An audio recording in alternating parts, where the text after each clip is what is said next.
ए बरै modular kitchen public ओए man चिया छानेको हेर्न सक्नुहुन्छ। हेलो नमस्ते छ्याजलो झोले लसोफा फुल्ला आदा बनी प्रणाम सबैजनालाई वेलकम गर्न चाहन्छु तपाईहरुको आफ्नै ब्लग श्रीसा ब्लगमा। साथीहरु आज चाहिँ होली हो तर हामी चाहिँ होली नमनाएर साथीहरु भएर हल्का पिकनिक खानको लागि यो ठाउँमा आइसकेको छौं। यहाँ हामी पहिला पनि आएको थियौं अहिले पनि आएको छौं हैन। अनि हामीले अहिले के ल्याछौं भने म तपाईलाई देखाउँछु। हाम्रो यहाँ यी काँक्रा छ हैन अनि फेरि यो पकौडाहरु छ टमाटरहरु छ। यो हाम्रो चिया बनाउँदैन हामीले खाँदै खाइन। सिडी देखा सिडी हो भाडा पकाल यहाँनिर हाम्रो यो किचन हो दामी भएछ। पहिला हामीले पकाउँदाखेरि हैन यहाँ माथि लेभलमा थियो हैन है। अनि यहाँको एउटा राम्रो पोइन्ट के छ भन्दाखेरिमा यता हामीले पकाउँछौं अनि फेरि त्यसपछि पकाउँदै काम गर्दै अल्छी लाग्यो भने यहाँ आएर टक्क स्विमिङ पनि हान्न सकिन्छ। एकदम राम्रो छ ठाउँ चाहिँ। ल अब यो भ्लगमा बनिराख्नुस् अगाडि के हुन्छ म सबै देखाउँछु है त तपाईहरुलाई। चिया छानेको हेर्न सक्नुहुन्छ। चिया छान्दैछन् केटाहरुले। यत्रो भाडामा यति चिया बनाने यार खान्छन् के दुईटै उता चिया भनेपछि त मरेको बात छ यिनीहरु त। साथीहरु अहिले चाहिँ हामी बसिसकेको छौं टक्क यो हाम्रो बिछाएर हैन चटाइ बिछाएर अनि हामी चाहिँ यो पकोडा मस्त इन्जोय गर्दैछौं। अनि पवनले चाहिँ चिया इन्जोय गर्दैछन्। हामी चाहिँ पकोडा चट्नी पनि लास्टै मिठो हैन कस्तो लाग्यो आइस मिठो छ हैन। त अब हामीले चाहिँ यो हल्का खाइसक्यौं स्टार्टर खाइसक्यौं। अब चाहिँ हाम्रो मेन कोर्स बनाउने अब तयारीमा छौं। एकछिनमा मेन सेफ पनि यही हो। हामी सबै ढंग नभएको पर्यौं पकाउनलाई। हामी भाँडा मान्ने त होला नि। अब यो खाँदैछौं फेरि यता भ्लगमा बोल्दै सकिन सक्छ साथीहरु। बिचमा बोलिराख्छु हैन। यस्तै रमाइलो छ रमाइलो गर्नुपर्छ जिन्दगीमा के छ र हैन। काँक्रा पनि धोइसकेको छ। काँक्रा त ल ओ प्याज खसो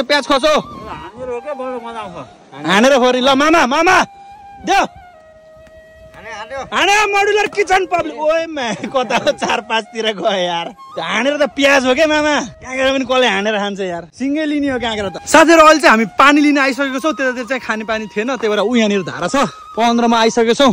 सिस्नो पनि रहेछ यार टन्नै यहाँनिर त। सिस्नो टिपेर लिएर गएर सिस्नोको तरकारी खाने हुन्छ। केटाहरु त ओ त्यतातिर छन्। यति उकाल चढ्दा थाकिन्छ यार। जति भरे नि भयो यहाँ पानी। अब यसैबाट ल्या यसबाट खोले हुन्छ पवन यसको भर के यसको भर्दा राम्रो हुन्छ।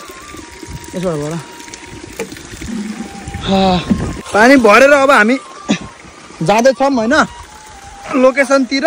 एउटा गिलिनमा अनि एउटा बोतलमा पवनले उठाछन् पानी चाहिँ। ए बरै यस्तो छ हाल खबर। रमाइलो छ जोस रमाइलो हुन्छ बेला बेलामा रमाइलो गर्नुपर्छ। आज चाहिँ खासमा तराईको होली हो। होली सोली त मैले भिडियोमा खेलिसक्यो हैन। मस्त जति पनि होली खेलियो मैले भिडियो पनि हालेको थिएँ तपाईले हेर्नुभयो होला हैन। साथीहरु हाम्रो यहाँ तेल सेल राखिसकेको छौं। अब यहाँ हाम्रो कटिङ हुँदैछ। कटिङ मास्टरले कटिङ गर्दैछ।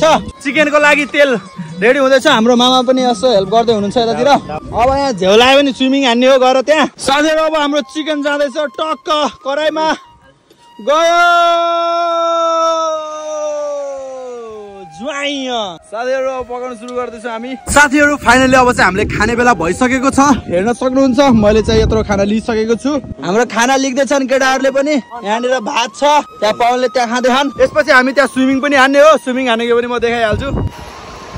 खान थाल्यो साथीहरु सलाद हाल्नु न है। ए के काटेको यार यत्रो गोलो काट्ने होला नि लामो काट्नु भयो यार। सलाद आयो सलाद ल सलाद पनि यत्रो हो। साथीहरु फाइनली हाम्रो यहाँ पिकनिक चाहिँ सकिसकेको छ। अनि धेरै खिच्न पनि पाइन। हामी स्विमिङ गरेको पनि धेरै खिच्न पाइन। कस्तो भयो त आजको दिन कस्तो लाग्यो तपाईलाई? बबाल भयो बबाल। तपाईलाई कस्तो लाग्यो? के भन्न चाहनुहुन्छ? नमस्कार म आइसा दाइ। पवन दाइ कस्तो लाग्यो आजको दिन? रमाइलो भयो अनि धेरै खिच्न पाइन। ल साथीहरु हामी चाहिँ यहाँबाट हिँडिसकेको छौं हैन। हाम्रो भरिया दाइले भारी बोकेर हिँड्दै हुनुहुन्छ। धेरै रमाइलो भयो। अब चाहिँ फेरि अलि पछि आउनु पर्ला। अब चाहिँ सर गइन्छ। ब्लग कस्तो लाग्यो राम्रो लाग्यो लाइक कमेन्ट शेयर सब्स्क्राइब गर्न नबिर्सिनु होला। अब हामी चढ्छौं यो उकालो। यहाँ मेरो पेन्टी कट्टु राखेको छु साथीहरु। यति भन्दै ब्लगलाई इन्ड गर्न चाहन्छु। Bye bye.